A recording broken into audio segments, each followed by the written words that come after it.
இன்று நாம் ஒரு மிக முக்கியமான கிராமர் ஐ கற்கப் போகிறோம். பல மாணவர்கள் இப்படி சொல்கிறார்கள், I am loving it.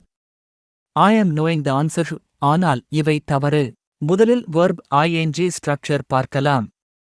Structure subject be verb ing be verb என்னென்ன? Am is or was were will be. Example, I am reading. She was cooking. இது continuous tense. இப்போது நடக்கும் செயலைக் காட்டுகிறது. Action and stative verbs. Action நா செயல் நடக்கிறது. உடல் இயக்கம் இருக்கும். Examples, I am running.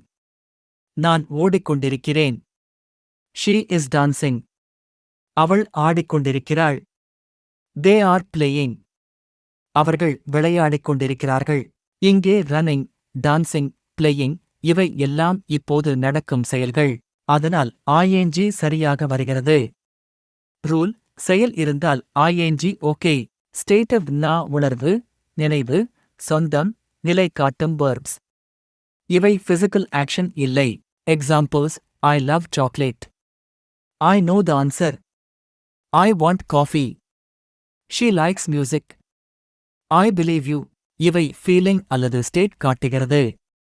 அதனால் ing ஃபார்ம் பயன்படுத்த முடியாது. Correct, I love chocolate.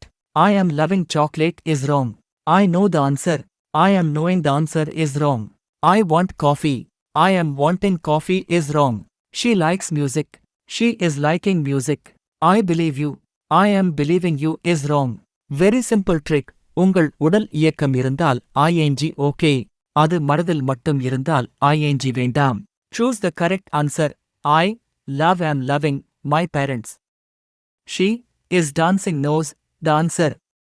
They are playing are knowing football now. I want am wanting tea. Answers, love knows are playing want. இன்று நாம் ஆக்ஷன் வேர்ப்ஸ் மற்றும் ஸ்டேட்டிவ் வேர்ப்ஸ் இடையிலான வித்தியாசத்தை கற்றுக்கொண்டோம். ஆக்ஷனுக்கு ing வரும். ஸ்டேட்டிவ்க்கு பொதுவாக ing வராது. Like, share and subscribe our channel. Thank you.